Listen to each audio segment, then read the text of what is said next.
घमंड।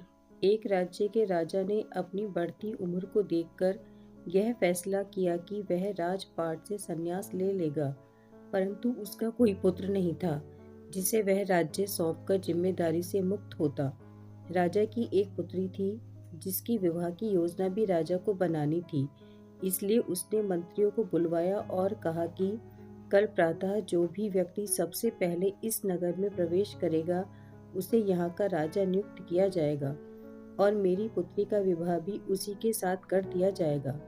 अगले दिन राज्य के सैनिक फटेहाल कपड़े पहने एक युवक को ले आए और उसका राज्याभिषेक किया गया।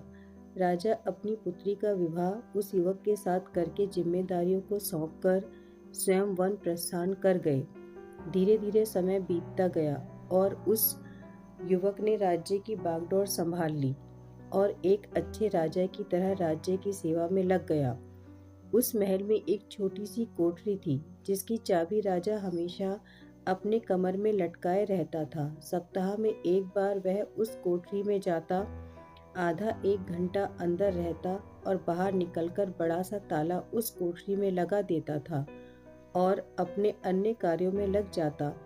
इस तरह राजा के बार बार उस कमरे में जाने से सेनापति को अचंभा होता कि राज्य का सारा खजाना, सारे रत्न, मणि, हीरे, जवाहरात तो खजांची के पास हैं, सेना के शस्त्रागार की चाबी मेरे पास है और अन्य बहुमूल्य कागजातों की चाबी मंत्री के पास है।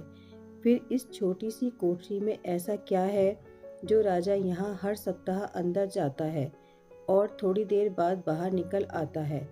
सेनापति से रहा नहीं गया। उसने हिम्मत करके राजा से पूछा कि राजन, यदि आप क्षमा करें तो यह बताइए कि उस कमरे में ऐसी कौन सी वस्तु है जिसकी सुरक्षा की आपको इतनी फिक्र है।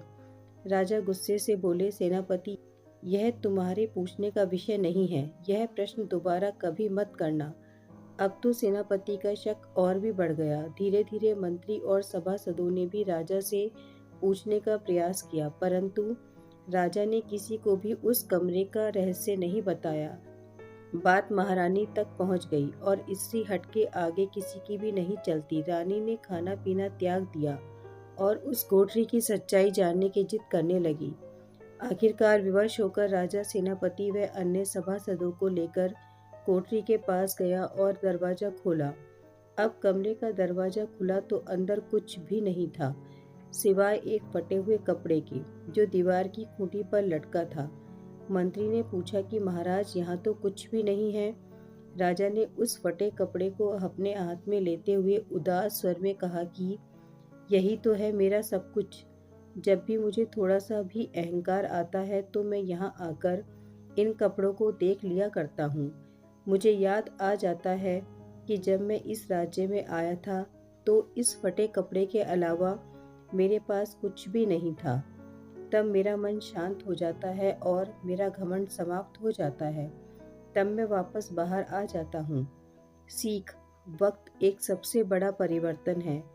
कब बदल जाए कोई नहीं जानता, इसलिए कभी बुरे वक्त में उदास मत हो और अच्छे वक्त का घमंड मत करो। ऐसे ही और प्रेरक प्रसंग सुनने के लिए वीडियो को लाइक करें, शेयर करें और चैनल को सब्सक्राइब करें। धन्यवाद।